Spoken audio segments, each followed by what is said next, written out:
क्योंकि चाय टी को हम लोग स्टिमुलेंट मानते हैं। स्टिमुलेंट वो पदार्थ होते हैं जो चाय में एक टेनिन होता है सब्सटेंस।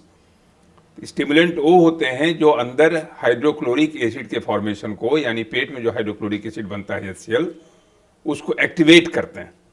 तो खाली पेट में ऐसे भी HCl ज़्यादा बना रहा है और ऊपर से और आपने चाय झोंक दिया उसमें, तो चाय जब चला गया अंदर, तो आप समझिए कि आपका जो म्यूकोसा है, पेट का म्यूकोसा, वो हाइड्रोक्लोरिक एसिड को बर्दाश्त नहीं करेगा। तो धीरे धीरे गैस्ट्राइटिस, कभी कभी अल्सर का रूप भी ले लेता है। इसलिए वैसे केसेस में जो हाइपर एसिडिटी के मरीज हैं, उस केस में चाय खाली पेट में लेना बहुत ही घातक परिणाम दे सकता है, भयंकर परिणाम की ओर अग्रसर कर सकता है।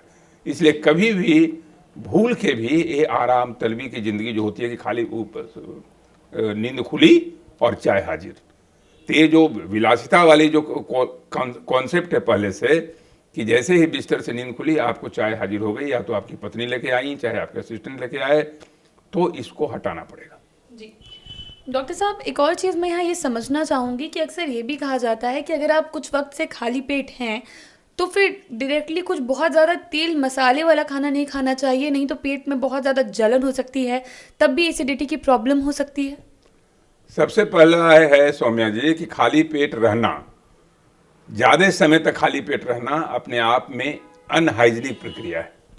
कई बार लोग करते हैं कि ऐसे भी कि जिनको वजन घटाना है, चाहे जो अपने को बहुत स्लिम ट्रिम दिखाने की कोशिश कर रहे हैं, वो वजन कंट्रोल करने के चक्कर में सवेरे से शाम तक काफ़ी लंबा गैप रखते हैं खाली पेट।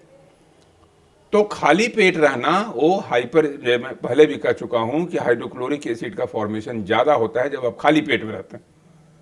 तो लंबे समय तक खाली पेट रहना भी खतरनाक है। और जब खाली पेट आप ऑलरेडी हैं और उसमें आप तैलीय पदार्थ का सेवन किए, बहुत तला भुना हुआ चीज़ खा लिए, बहुत गरिष्ठ चीज़ खा लिए, तो उसमें जो इंजाइम्स होते हैं, गैस्ट्रिक इंजाइम्स, उसको ठीक से काम करने का मौका मिलता नहीं है। आपको इंडाइजेशन हो सकता है और आपको तरह तरह का ब्लोटिंग वगैरह हो सकता है, परेशानी हो सकती है।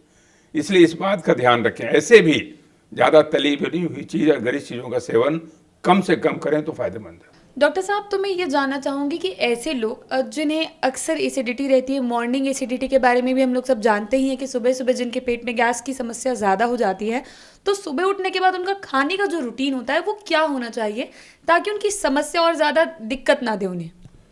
सबसे अच्छी चीज़ सौम्या जी ये रहेगी कि सवेरे उठने के साथ, यानी ऐसा कहा गया है कि अर्ली मॉर्निंग ब्रेकफास्ट लेना ठीक है।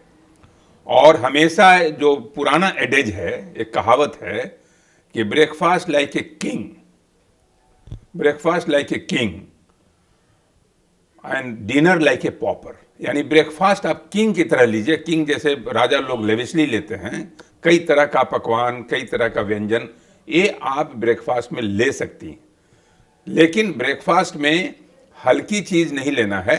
हल्की चीज़ खाने का मतलब कि अमाउंट थोड़ा ठीक रहे, उसमें आप फल भी ले सकती हैं, अन्न का भी सेवन कर सकती हैं, लेकिन ब्रेकफास्ट में कोताही न करें। बहुत लोग ब्रेकफास्ट को स्किप कर जाते हैं, सीधे लंच लेते हैं, ये ठीक नहीं है।